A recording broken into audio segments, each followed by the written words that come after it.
Baju kebaya kain bercorak, cantik memikat si gadis desa. Rukun negara 5 tertegak, penyatu rakyat berbilang bangsa. Bait-bait puisi yang telah saya sampaikan tadi menjadi pembuka tirai pidato saya pada hari ini. Sebelum saya memulakan untaian bicara, izinkan saya mengucapkan selamat pagi dan salam sejahtera kepada Tuan Pengerusi Majlis, para Sampiana Hakim yang arif lagi bijaksana serta hadirin sekalian. Berdirinya saya di sini pada hari ini adalah untuk menyampaikan sebuah pidato yang bertajuk Kesopanan dan Kesusilaan Teras Pelengkap Rukun Negara yang kelima. Sebelum generasi kini semakin lupa, elok kita mengingatkan kembali sejarah kepada rukun negara ini. Rukun negara telah diisytiharkan pada 31 Ogos 1970 bersempena ulang tahun kemerdekaan Malaysia yang ke-13 oleh Seri Paduka Baginda yang di-Pertuan Agong keempat, iaitu Almarhum Tuanku Ismail Nasiruddin Shah Ibni Almarhum Sultan Zainal Abidin.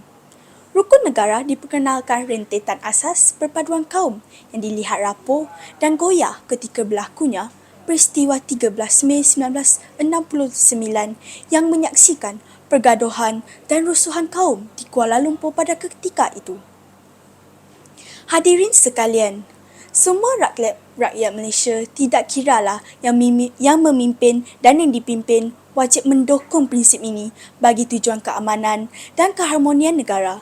Lebih-lebih lagi para pemimpin, mereka seharusnya menunjukkan contoh teladan yang baik dalam bertutur kata dan berperilaku.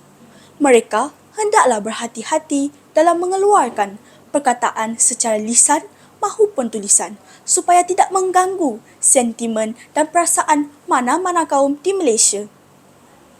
Adalah sesuatu yang berbahaya bagi negara untuk membiarkan pemimpin atau sesiapa sahaja saling mencela, saling menghina kerana akhirnya akan tercetus adalah kebencian dan api permusuhan yang boleh mencetuskan ketegangan dalam masyarakat.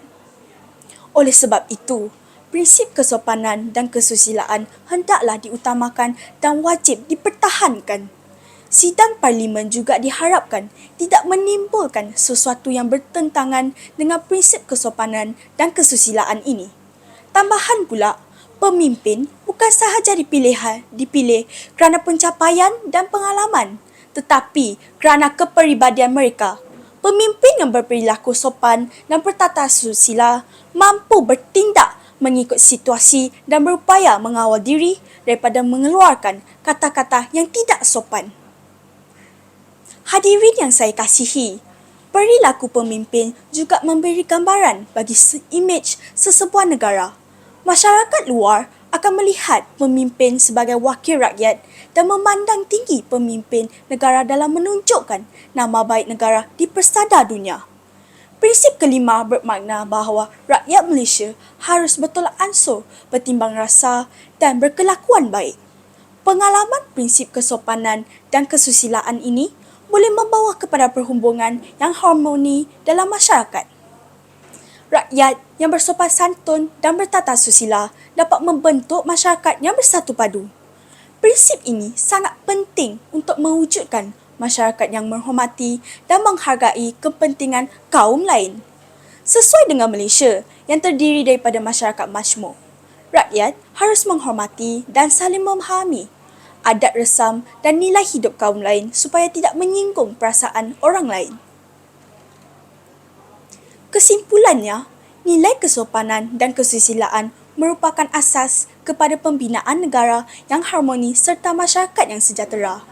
Nilai ini perlulah dipupuk dan diamalkan bagi menjadikan Malaysia negara maju mengikut acuan nilai dan budaya setempat.